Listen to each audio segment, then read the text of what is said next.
Thank you very much for that wonderful standing ovation, although I thought you were leaving. It's great to be here on the Prez on the Res.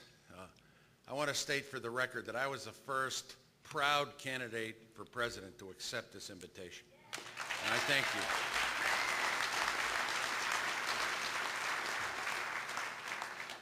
you. And even though you only got 3 of the presidential candidates here, I saw Gravel.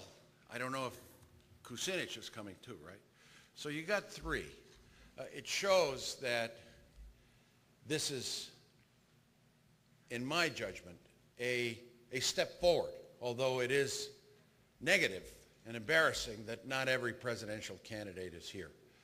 I want to thank Governor Howard Dean, who's here, the Democratic Party, the Democratic National Committee. He's always been a champion of Native Americans. He's always helped the governors in ensuring that our Native Americans are given within the Democratic Party the great political strength and posture. Please give Governor Dean a nice hand.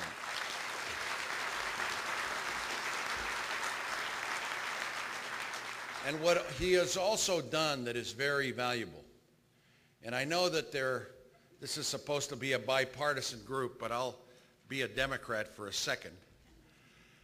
What Governor Dean has done is strengthen state parties, not just the Democratic Senate Campaign Committee, the Washington-based campaign groups, but he's strengthened the constituency groups in each state party. And that's important in states like Idaho, where we don't have too many Democrats, in states that are not traditionally considered blue states. And that is the right strategy. What I would like to do is, you know my record. I've always been with you. I've always felt that Native American issues are part of Bill Richardson. You helped me get elected to Congress the first time. Native Americans may not remember, but you did in 1982. It was a primary with a leading Hispanic, the lieutenant governor, a congressman now, Tom Udo, very strong with Indian people, another Hispanic backed by Governor Bruce King, and then Bill Richardson. And I split the Hispanic vote. I split the Anglo vote. There were 3 of us at about 30%. But then Native Americans, the Pueblos, the Apaches, and the Navajos, came through about 80% for Bill Richardson. I'll never forget that. I may not be standing here without that. So, this is what I will do as president.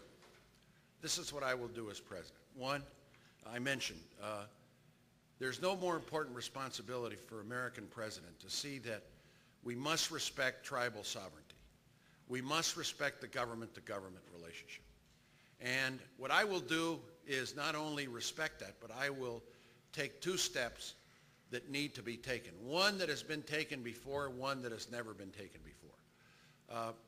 The first is I will have an intergovernmental affairs office for Native Americans in the White House. That has been done before, and I will do that again. The second is I will elevate the Interior Department's Bureau of Indian Affairs. This is what I will do. One of the problems Native Americans have in government is the BIA handles most Native American issues. The BIA has a lot of good people, but it's always underfunded. It's always at the bottom of the bureaucracy. I will elevate the Office of Bureau of Indian Affairs, and I will now have a cabinet-level secretary for Indian Affairs.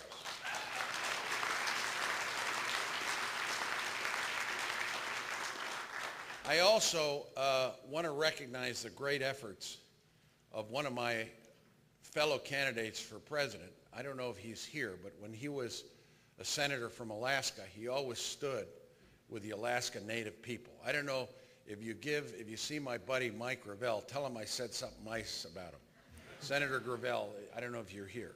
Are you here, Mike? Oh, geez. Well, listen, great, man. Thanks for doing that.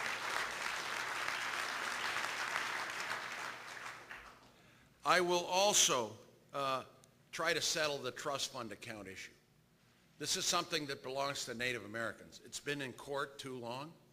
What I would do is I would find a trust fund settlement, I would appoint a task force to just get a settlement. You're owed money. Your money was ripped off by oil companies. And there's been too much litigation. It's ending up in court. The Congress won't touch it. If I'm president, I will seek an administrative solution that is just to the Native American people. Okay. Thank you.